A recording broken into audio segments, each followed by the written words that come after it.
Hi everyone, in the second episode of Lil Pop Stars Podcast, we'll be having our very first special guest. She's been making music for a couple years now, and she's going to be talking to us about what it's been like making music as an independent artist. So here is our first special guest, Charlotte Chipembere.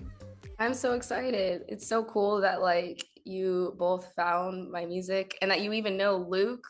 That's cool too. I think I saw on your Instagram post that you co-wrote it with him. I was like, wait, what? Yeah, that's so weird. That must be so weird, as a listener. We're gonna start with a little pop quiz on yourself. Oh, okay. So, what's a song that you've had on repeat? Sticky, Tyler Creator. Nice. What was the first concert you ever went to? Paul McCartney.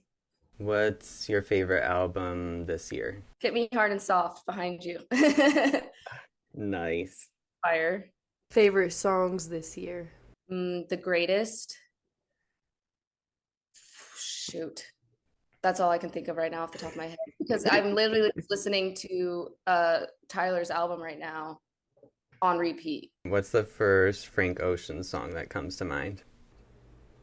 Self-Control. First SZA song that comes to mind? Kill Bill. Are there any new hobbies you started recently? This isn't new, but I've taken it more seriously. Boxing. I've been sparring more, with the actual person instead of a heavy bag. So that's been interesting. My contact keeps falling out because they keep hitting my eye. Oh my god. Favorite food? Chicken tenders. Nice. Favorite color? Emerald green. Ooh. Dream place to visit? I want to go to Malawi. That's where my dad's side of the family's from. Every year that I've actually attempted to try to go, something that makes it not safe to travel happens. I.e. the pandemic, but before that, something political could be happening there. And I'm just I just want to go. I'm 50% that, so I want to be there. And then a fun fact. My last name means rhinoceros. Oh. Interesting. That is interesting. Yeah, I forget in what language. I think it's Swahili, but if I'm wrong, that's embarrassing. So You've been making music since 2019, right? Yes. The reason I hesitated was because I think 2022 was when I released Crushed. And before that, it was just very, I don't even remember what equipment I had, and I did not know how to use it really. So yes, I released a song on SoundCloud in 2019, and then my first Spotify song was in 2022. Have you ever thought of putting that song on other platforms? I have, and it's Melanin, is what it's called, and I wrote it after I read John Mayer's interview, his famous Rolling Stone interview. And he basically said that the only Black woman he'd ever date is Halle Berry. And I was devastated because I'm in love with him, or I was in love with him. And so I was just I'm never going to be attractive to him. This is insane. But then I kind of flipped it. I'm too good for you anyways. Yeah. So, but it was kind of both feelings at the same time. And it actually did fairly well, considering I didn't know about promotion or anything. And I've thought about, because the message is actually really cool that came out of it, because I think deeply about being someone's type versus not being someone's type, and how that leaves me feeling, because there's more layers to it. Yeah, I've thought about making it an interlude, or editing it in some way, kind of like Billie did with Blue. And I forget the other song that's that was on her SoundCloud when she was 15. So something like that would be cool. Yeah, that's cool. Do you have a favorite song you've written so far? I would say Tunnel Vision for sure, because that's just I wrote that. I love writing with other people, but that was me. Is there one that you haven't released yet that you really like? Yes. I don't know, it's different. I think it's a little bit more poppy that I really like. And Nice. in my mind, I see releasing it in a pretty long time from now, because right now I'm kind of leaning towards more scaled back production. Like I want more acoustic, I want more less instruments, and I want more of my vocals to shine through. And if I am a lot of production, I want it to be intentional and like more experimental than just like having a bunch of stuff going on for no reason.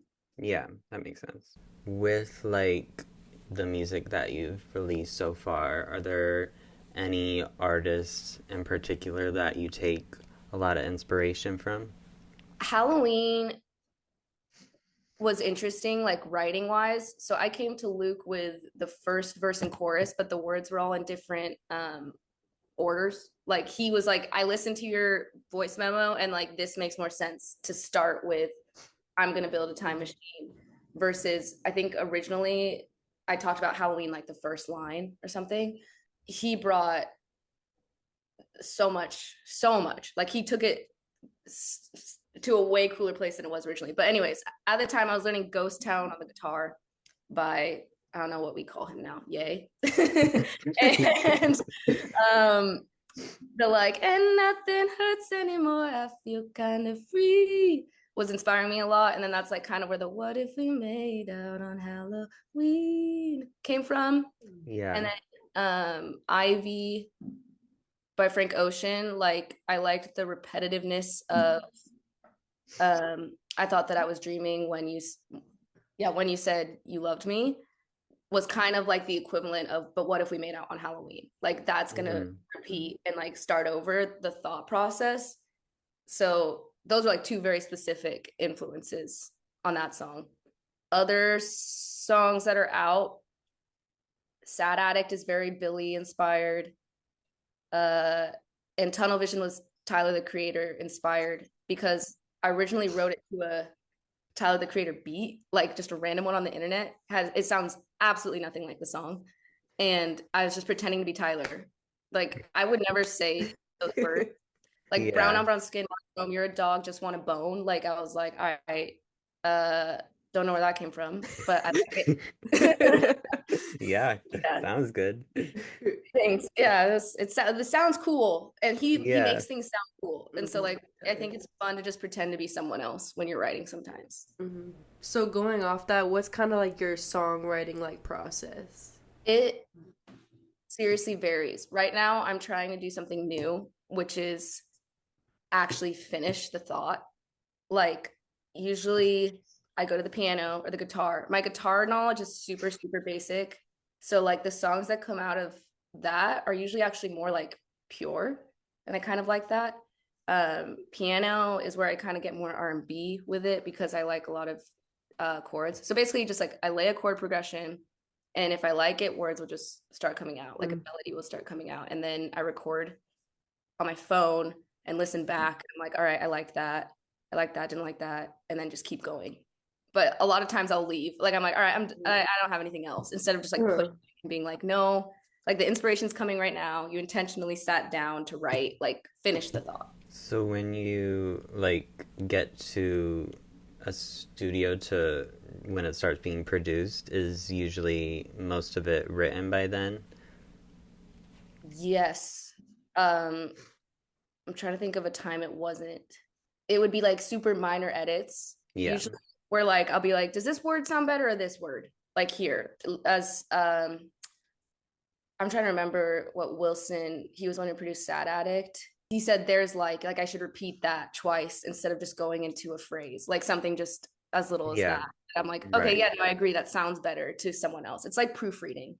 I love to have someone proofread the song and be like, I get what you're trying to say, but like most people aren't going to hear that. And hearing that from somebody else, like, okay, I'll make it more clear.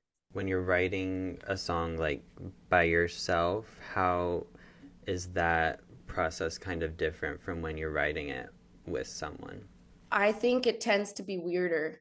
For the next thing, I want to be more confident going into like, I love the pushback, and sometimes I agree, but sometimes I've disagreed, but still like gone with it and been like, okay, yeah, this is a more commercial choice for sure. So let's do that. But I kind of am more on the side of the sounds that I was hearing in my head when I wrote this, I want it to still be in the song. Right. If that means like distorting my voice or doing something like kind of unexpected, let's stick with it. So I would definitely say when I write by myself, it's weirder. I don't usually, like, people will ask me, well, where does the verse come in? Like the producers are trying to like line up the song, and I'm like, I don't know. Like, I don't know what the structure is. Yeah. I'm not a songwriting major. Like, it's Yeah.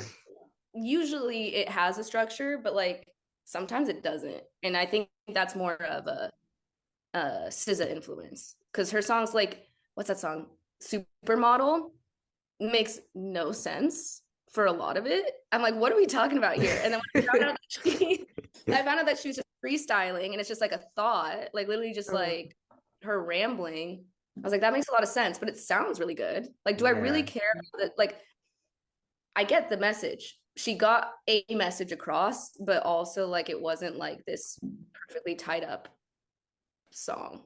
So I think sticking to the weird is kind of more me. Is it Wilson McBeath that produced your songs?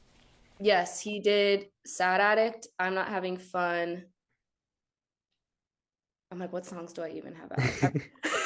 I've released 3 since I've been here. 4? No. Oh, Tunnel Vision. I was like, there's another one. Those 3, yes. Yeah. And then Halloween, Chris is who produces Luke's stuff.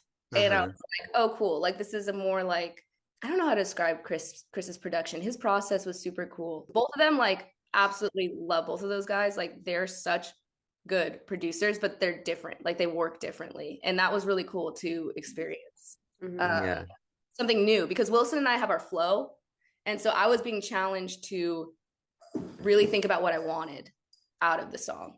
Like, Wilson can, like, my mind, but then I was like being challenged to articulate with Chris. And like, that was reminding me of like, no, this is my sound. Like, this is what I want to sound like. And I can actually like say it. So I think it's cool. I think everyone should work with multiple producers, because it's like, showcases a different part of you.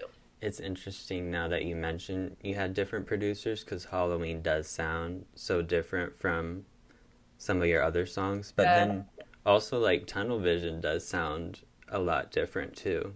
But that was Wilson. Wilson. That's interesting. That was cool. Wilson, like, the whole time we were doing that would be like, is this too weird? Like, he would ask me, and I'm like, no, keep it. Like, that was, I'm like, he's just like, really? Like, he was like having a great time as a producer, getting to do things that, like, I don't know, he can do any genre. Like, that man's brain in production is so large. It's crazy. So he just kept being like, is this too weird? Is this too weird? I was just like, no, that's exactly like what I want. Like, keep the weird sounds. And so that was really fun to like geek out a little bit as far as production and like the filters you can put on your voice and things like that. I love that little phone like notification in Tunnel Vision. Oh yeah. That was I told that and the bark, like, we grabbed from, I forget like where you get random sounds, but like we were listening to a bunch of barks for a while, and that was really funny. And I was looking at like looked at a lot of your videos, but oh, thank you. With like the Tunnel Vision artwork, I just love that the artwork for that one. Did somebody else take the photo? Because I saw like you got the doll and kind of costume to design the doll. Yeah, I'm trying to remember like when I came up with that idea, but it was in my head for a long time. I had my friend Mackenzie. She's a professional photographer. She's so good. She took the pictures. Like, we did it on the same day that I did videos for Tunnel Vision. And so I was just holding him diagonally up, and she was like under, getting the picture of the sky. Yeah, it was funny. And I had to Google, I forget where, I think I got them from Etsy, the Barbie angel wings. And then I bought that doll who looks like the guy I wrote the song about. And then the jeans from Amazon as well. Like, it was so weird to be shopping for a Barbie, but I was really happy with how that came out. Yeah, and I just like the other day noticed on Halloween you also are wearing angel wings. Was that like connection intentional? I wouldn't say it was 100% intentional, but I did like realize it. There's this quote my poetry teacher in college would always say is that the art is smarter than the artist, where like things in your subconscious happen and then you realize it later. And I feel like it was very much that, where it was like, I think tunnel vision is more, he was the angel in my eyes. And then Halloween, I'm not even the angel in that one, but it's more like the representation of the female is Yeah. song. So there definitely is some symbolism there. Yeah. Are there any times that you like struggle with coming up with new concepts? Yes. I do like write the same song in different ways sometimes. And then I'm like, but then I think about Sour by Olivia Rodrigo. And I'm like, a lot of this is like repetitive. It's like a repetitive story, but I still want to listen to it. So I don't know how to like know when it's overdone versus okay, like, all right, you made it different enough. It's like it's a different enough perspective on being with a toxic man. Like, how long can I talk about that? Is kind of the question I ask myself. Like, I want to write a song about something like bigger, I guess, like Crack Rock by Frank Ocean, where it's about like the crack epidemic. It's unique, and it's crazy when people can write songs about like an actual real world issue. Yeah. And I'm like, how do you do that? Please Mhm. tell me. Like, the fact that you can touch on that in a song is impressive to me. Yeah. When artists do talk about other issues, but then like kind of mask it with about something you would typically see in a song, like whether it's like a love interest or something, it's like sometimes I don't even notice what it's actually about, but then like later you're like looking at the lyrics and it's like, whoa. I love being like a lyric detective. Like, if a Yeah. song calls me to do that, I enjoy it way more. And I think that like brings a good point to, when you step into like a write, you need to know what the person's intention is. Are you trying to make like a hit, like a radio hit, or are you trying to like, I mean, radio hits are still art, but like I want to say like, yeah, art. Like, I'm trying to hide a metaphor, or I'm trying to write something that like you might have to work for and it's not easy listening. Right. Those are the writing rooms I want to step more into for myself writing, but for other people that like want to do a commercial song, like I'm down to write a pop bop. Like that's Yeah. I don't know if we already asked you if you have like a favorite lyric that you've written so far. Oh, you brought up this line. While you were having dinner with her family, I was kissing guys who didn't really want me. Like, that was so real. Yeah. That was like a longer section originally, where like I was really explaining like how shitty my high school dating was, which actually was just like non-existent. It was just more like guys that literally didn't really want me, but just would have me around for time. And people were having like real relationships, and some of them are married, and like the discrepancy between the two was pretty drastic. And like the person this song was in a very serious relationship with this girl and like still follows her family. Like, I remember looking that up and being like, bro, like, like you have not let her go. But like at the same time, I don't know how upset to be about that, because it's like they were a big part of your life. Like, you had your own relationship with them outside of your relationship with that person because of how long they were in your life. So I don't know. If that relationship went further, I don't think I would have made him unfollow the family. It's interesting that you said that, because like sometimes when I'm writing things, it may sound like I'm really angry, but then like that may just be how I felt in that moment. Do you think like when you're writing, is it more specific to certain moments in time, or kind of a little broader? I guess probably depends on. No, that's such a good question. And I think it's a good opportunity, because I try to explain this to people. I'm like, I don't feel this way anymore. Yeah. Like, my feelings towards this person has changed since I wrote that song. Like, that was a moment for sure. And it was more of a sad moment and a more of a like pissed off moment. And then now in retrospect, I'm like, man, he wasn't that bad. But in that moment, I was mad. Or like, that's interesting. Like, people who are still in relationship, I'm not in a relationship with this person, but I know people who are still in relationships with people they've written songs about that are like pretty mean about that person. Yeah. And I'm like, how do you recover? Do you tell them that? Like, it was just like, this was a therapeutic moment for me. And it came out in a song and it Right. sounds super cool. So I'm going to keep it. Mhm. But I still love you. Like, I love you, but that wasn't cool. Like, you not calling me when you got home and like leaving me wondering. Like, this is an example like of someone I know who has a song kind of like that. She was like pissed at her boyfriend for ghosting her all night, basically. And I was like, yeah, how do you recover? Yeah, that's crazy. Yeah. How do you recover that relationship after dropping a song like that? But some people do because they like understand that like this was a moment. It was a human moment. It's like an argument. Like you get over it. But Yeah. unfortunately, it's documented for all time. So you are from Nashville, right? Or you I'm live in living in Nashville? Nashville. Yeah, I'm from California.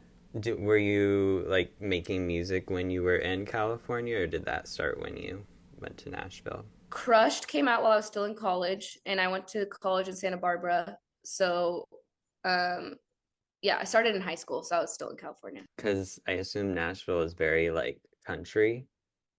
Is it like harder to make music in an atmosphere so filled with country, or do you think it's like a little easier with being a little bit different? Honestly, I can't really tell. Um, I think that communities in general, for whatever genre, are more accessible in Nashville. Whereas LA, Hmm. like it's very gatekeepy energy. Yeah. At least that was my experience. Um, Nashville, I've DM'd people who are way more successful than me and like can just write with them, end up writing with them Yeah. because they like help you and get you Hmm. in, especially in the pop scene. Because it's like once you find the people in there, we all are looking out for each other because it's like, oh my gosh, I don't want to go to another country, right? Because that's not necessarily my forte. But it's also been interesting because country's changing and they want more genres blending into country. A lot of R&B writers, rappers even are being invited to country rights. I think it's a really good time to be any artist in Nashville as country expands. I would even go to a country write if I got invited to one because I think it's fun to write and you can make it more folk. Is there any other genres that you'd be interested in exploring? I told two girls from, I don't know if they consider themselves label. I don't know. But I told them I'd be open to rap. Yeah. And like I 100% will rap, like give someone else a rap because Uh-huh. I used to make them for fun. And again, like embodying Tyler the Creator, like if someone's really down to make some weird shit, like I will happily join and be a Yeah. writer, but I will never do that in public. Are there any projects you're working on right now? It's not a specific project. Literally for the past, I guess I should be a little bit nicer to myself. Like the last year I literally just popped up in Nashville and had to like establish relationships with people. And now I have them and I know who I want to go to for like different songs and different genres. Right now, I'm dealing with like all these voice note ideas on my phone and trying to make a cohesive story. Mm-hmm. I can't think of an album where it's like just a bunch of songs that don't go together. Like the whole point is to like Yeah. have a Right. story. So I'm like, right now, I think I have it on my board, like 18 songs that aren't even necessarily all done. I haven't even recorded most of them, Mm-hmm. but I'm trying to sort them into two separate things. Yeah. Okay. Yeah. And that pop song that like, and this is why it's been really hard, that pop song that I was Mhm. talking about that I really, really like. I want it to be in the first one, like the first thing I want to release, but it's just not. It's not Yeah. for it. So I'm like, that's why it's like, okay, I got to push this. I got to wait. Maybe I'll still record it and have it, but it just doesn't go with the next thing I want, which is again more acoustic, more um, Hmm. scaled back. So with like these two different projects, is it mostly like each one kind of has a certain sound, or are you more trying to like make it one story, or I guess a combination of both? I've gone a couple different ways, like kind of seen it as act one and act two. I think the first one, the story, it was written last October, like exactly a year ago, a lot of the songs. It was like the first guy I had a situation with in Nashville, and he was super confusing.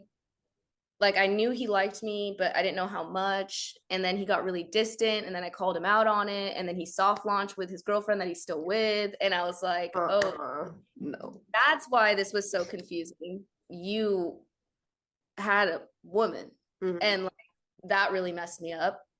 And so it's not like I didn't get cheated on at all, but like that was kind of more the theme of this first one, is that like the not knowing why someone's pulling back from you, and then finding out what it is, and then being like super pissed off about it.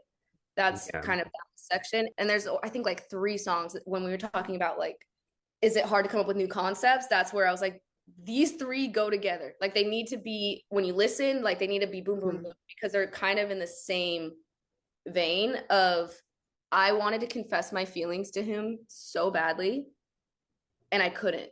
Like, literally, like, it was like feeling like that when I would try to. And I pulled him outside of his work. I said, I don't feel comfortable around you. Oh. Instead of I love you or like I like you. It was more, but that was like true. It was, I didn't know what to feel because he wasn't showing me either. Like, it was such inconsistent behavior because there was another girl in the picture that I didn't know about. So it was kind of more about me not being able to like just say that and have a resolution. Like, if I had that conversation way earlier on, we would have been able to like navigate it. I think we could have probably still been friends, but like my anxiety cannot have that confrontation. So I was just like, sure, I'll come over. Let's hang out. Let's go get food. Let's go to Lover's Circle. Like, without the clarity. So it's a lot about a song that I actually like did a clip on Instagram about, duct tape. It was about like not being able to say what I wanted to say. So that project is very much like that person in that story. And then the other one is more recent because it wasn't written a year ago. So that's like, it's more present on my mind. Yeah. The first one is like more showcasing singer-songwriter side of me. And then the second one is more like tunnel vision, where I'm down to have some really interesting sounds. So I feel like I can't have them together. They don't work. Yeah. I don't know if it's like in Nashville or just other artists. Are there other like smaller artists that you'd like to highlight or talk about? One of the first people I met here was my friend Matt McCartney, and his stage name is With Friends. It's W/FRNDS. He has a couple country songs. He doesn't sing on them. He produces them, and then he works with other country artists. Not country, Daphne, Browdy, also someone I met really early on. Very Phoebe Bridgers, Maxwell Luke. Yeah, I was like, that's his stage name. Okay, yeah. Super like Conan Gray, nostalgic, but like in his own voice and in his own, obviously all these artists in their own way. I'm just saying who, if you as a listener were trying to figure out like, I want someone kind of like this, who you would listen to. Wilson just released his first song. He's doing his own solo project, which is super dope. Park Bench. Amber Ace, super cool girl. Oh my gosh. She has described her music as like Sabrina Carpenter, SZA. She loves Brandy. She loves John Mayer. You hear it all. She's such a talented songwriter, and her melodies are super cool. And she's also working on a project that I've been blessed to hear, and she's gonna pop off. Like, I really sincerely believe that. So hop on the train now. Hop on the train now and gatekeep. We will. We will. She needs the streams. So with the like projects you were talking about, is that kind of what you're working on next, or do you have other singles that you're kind of focusing on before that? I think December is a blessing as an artist because you're not going to release in December. I don't know I mean, some people might. And so the very earliest something would come out is January. So I'm taking this time to get some solid demos of these ideas and then decide if any of them are single worthy. Obviously before I release the project, I want to release at least one single. Yeah. but I'm not gonna do it if it's not ready yet. I have one song that have collaborated with others on that I would maybe release as a single more like soon, but everything else I see for me setting a deadline, probably February would be the latest Hmm. for the next thing.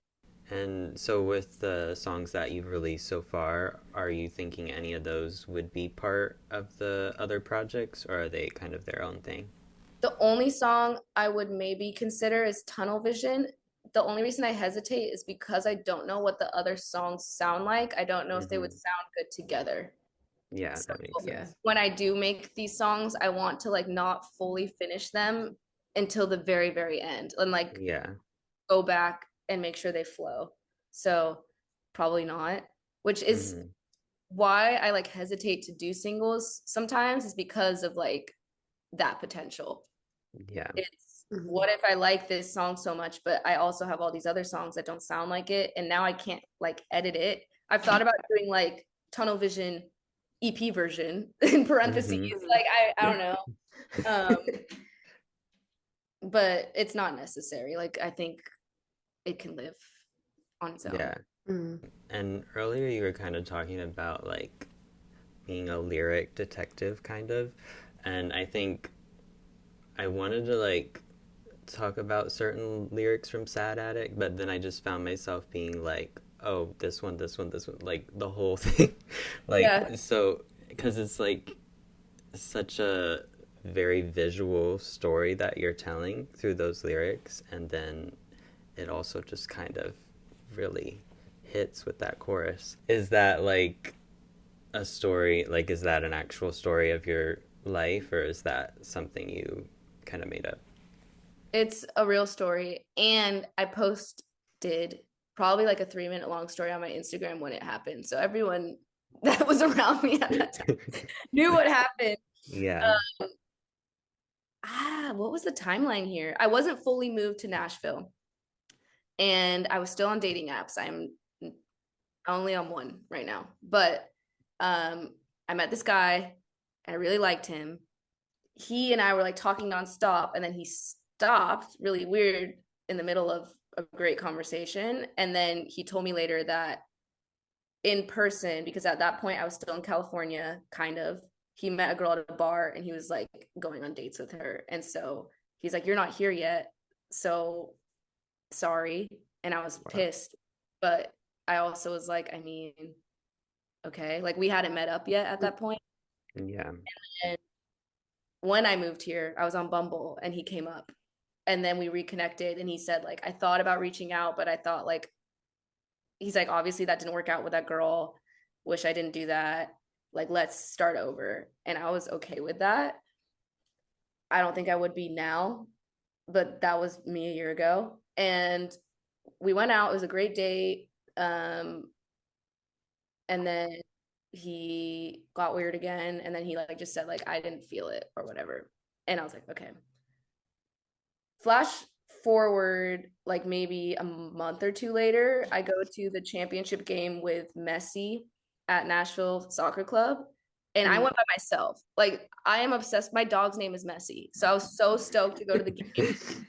I run into him Oh. and my mood went from like 100 to 0 so quick. I also had like the best day before that. I went on a Oh. shopping spree because I got a new job and I was getting like my work clothes and I was treating myself. I think I even got my nails done. Like I had a full like self care day.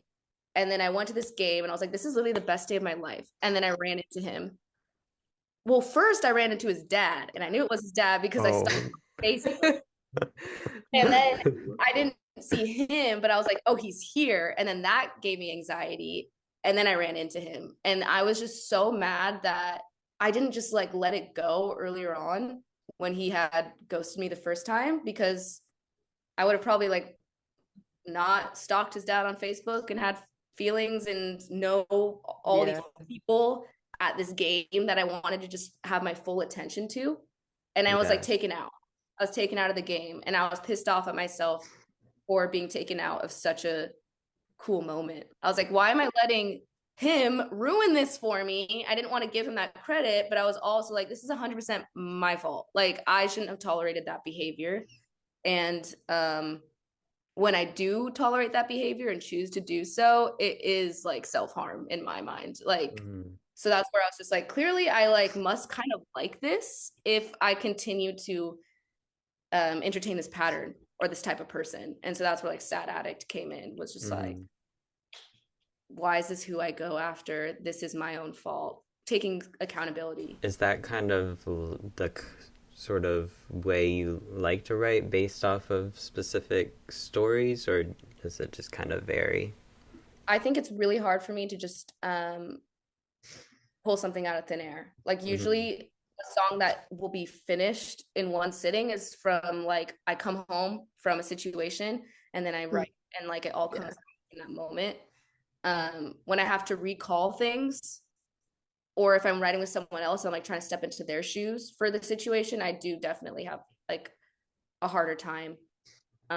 It's a different challenge. Like, I wouldn't say it makes a worse song. I think it's just a song I have to work harder for than the one that you write right after that. Like, I posted that on Instagram, and then I like was on my piano, and then I actually wrote that one on the guitar, which is why I feel like it's more pure in its structure. Kind of shifting over to I'm Not Having Fun, I guess kind of talk about that music video, because it's very fun. Yeah. The only thing I knew, I made that with Talia Stewart, and she's a really talented creative director. And then Michael Fuller was the videographer.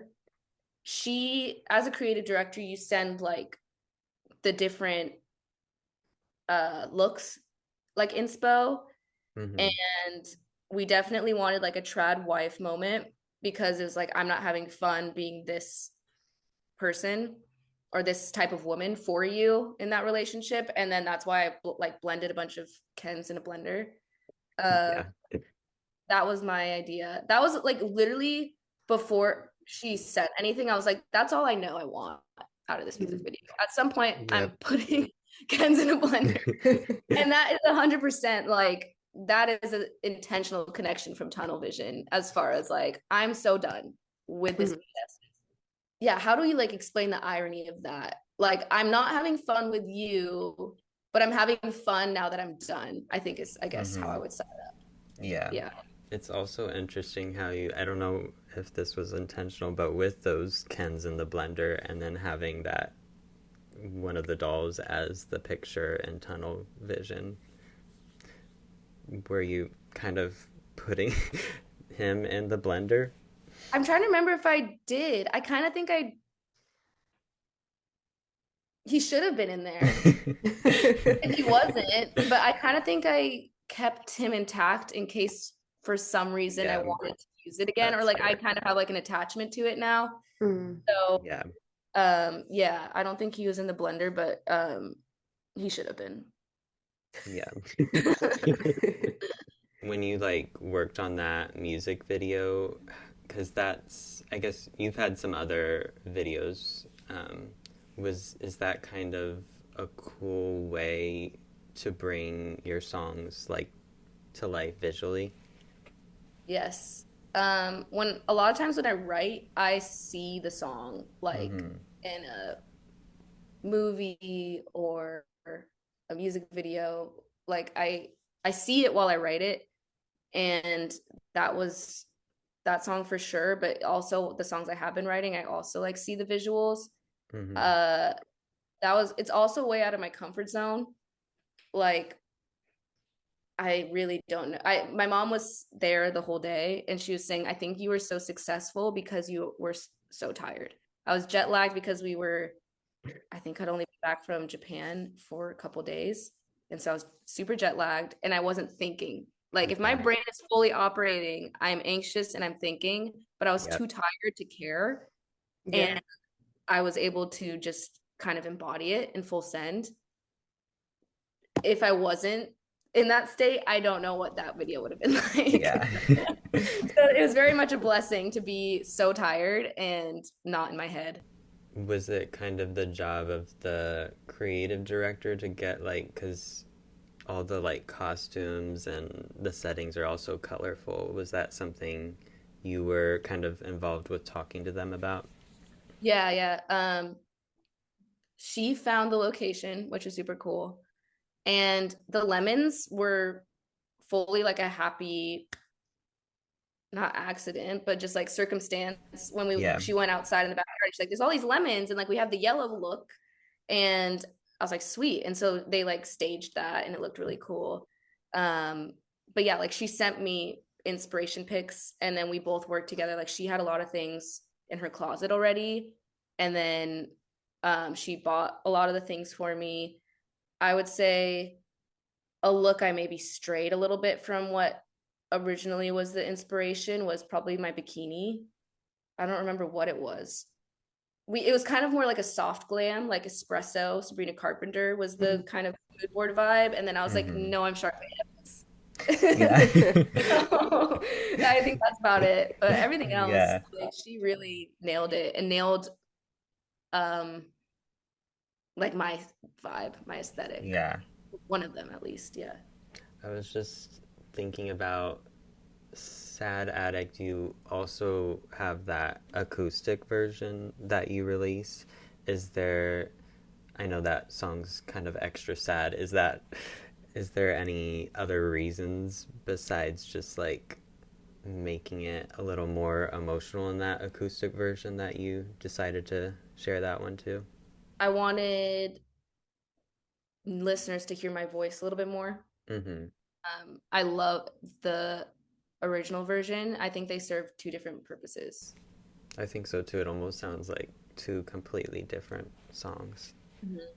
And I like to do that. I think it's fun when artists switch it up. Like I know Frank Ocean's Coachella set is super controversial because he switched up like all his songs.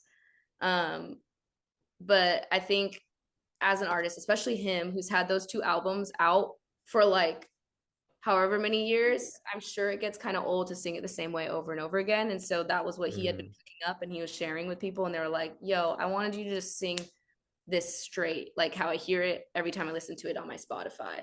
And he was like, no, I've been doing these remixes. I've been reimagining it. And I personally think that's super cool.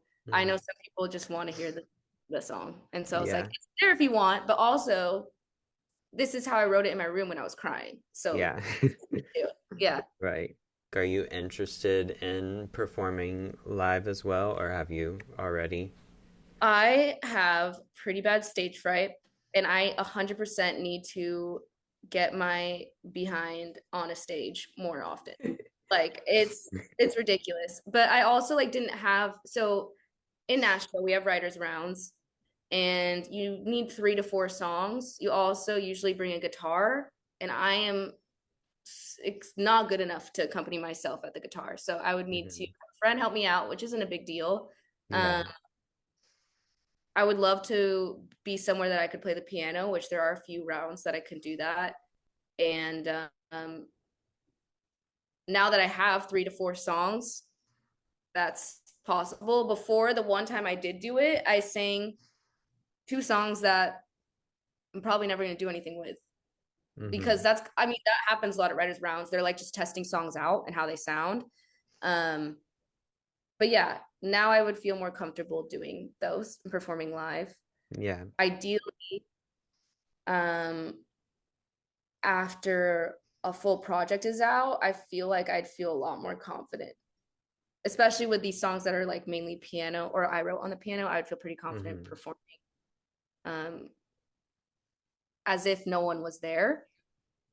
If that makes sense. Yeah. Like other songs, I literally like don't know how I would perform Tunnel Vision, really. I would be sitting probably. Like I don't think that's a song that I would be like bopping. That's what's hard with slower songs and artists that sing slower songs is when you make the promotion videos and things like that, you have to like act hype, but your song is not hype at all. So it's like otherwise people are gonna click. So you have to do something exciting, but it's so insincere.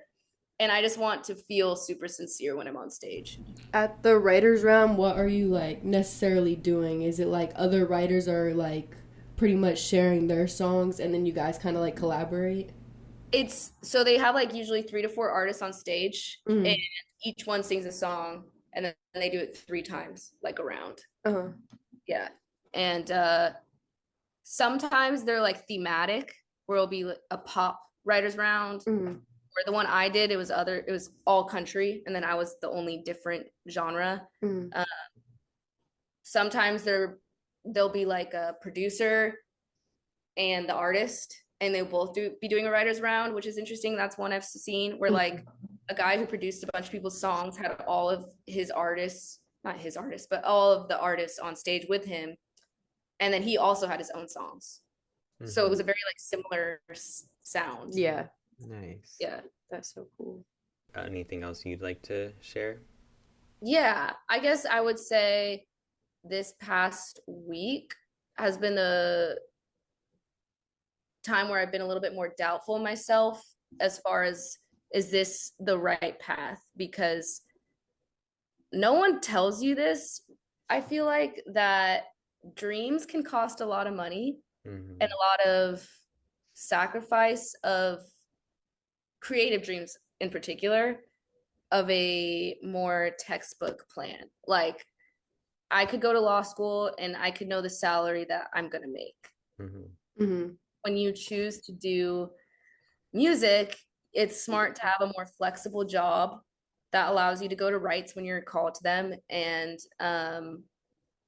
record when you need to, because sometimes recording is like an all-day thing. I can't, like, last year I worked full-time and it was pretty rough to coordinate things because a lot of producers will like want to work in the morning, not necessarily want to work till midnight on a weeknight, and I get it, but like that was what worked for me. So the hustle is real and it can be really discouraging. However, I think something that I keep coming back to, especially when I sit down at the piano, is like, I at least need to say this, or like this is at least like the bare minimum what I need to do before I can feel at peace that like I've served my purpose. Like it, for a long time, it's felt like this is the only option. Like this is the only career I can have. And I still feel that way, but I've kind of like adjusted my perspective of like, just at least say this. Like you don't need to have this big grandiose goal to be your motivator. Yeah. It could just be like, I need to get these words out for somebody, and then I'm sure something else will come. I think I just had too big of a dream, and I think it's still like a dream that's good to have, but I had to scale it back to not be discouraged in this process. So I think the community here is great because everyone feels your same pain as far as, man, it would be so much easier if I just chose to do this. If I chose to do the 9 to 5 life and whatever, and not be hustling for my own bills, but also to pay for production costs and things like that when you're unsigned. And I guess don't give up is the main thing. Like I feel you. Make a smaller goal if it doesn't feel attainable is my advice. And I for the first time in a long time sat and just wrote for a couple hours yesterday, and it reminded me why. So like remember your why, which is you love doing what you do. So, and I am so lucky to have worked with everyone I mentioned so far. Like everyone I've come across in Nashville, it's been a positive experience. So very lucky to work with such talented people and to know such talented people. Yeah. That's my speech. I'm not just saying this, like Halloween, I mean all your songs are good, but Halloween like genuinely is one of the best songs like this year that I've heard. So I like not even kidding. I probably just because I like relate to it so much, but just everything, the lyrics, production, it's all so good. Thank you. Really appreciate that. For realsies. For really. But keep us updated with all your music, and like if you ever did perform, that would be so cool to see you live too. Yeah. just Sure, like I will. let us That's know. so- And if you ever want to talk to us again, we'd love to talk. Or if you I never love want to talk to us yapping. again. I will be here anytime you want. But yeah, This is super fun. thank It's you so nice to again. host with you. Yes, It was thank you. fun talking to you. I'm So, excited if you liked Halloween for the next few songs. I think you'll really like them. oh, I'm excited too then. All right. Bye, guys. Bye. Bye.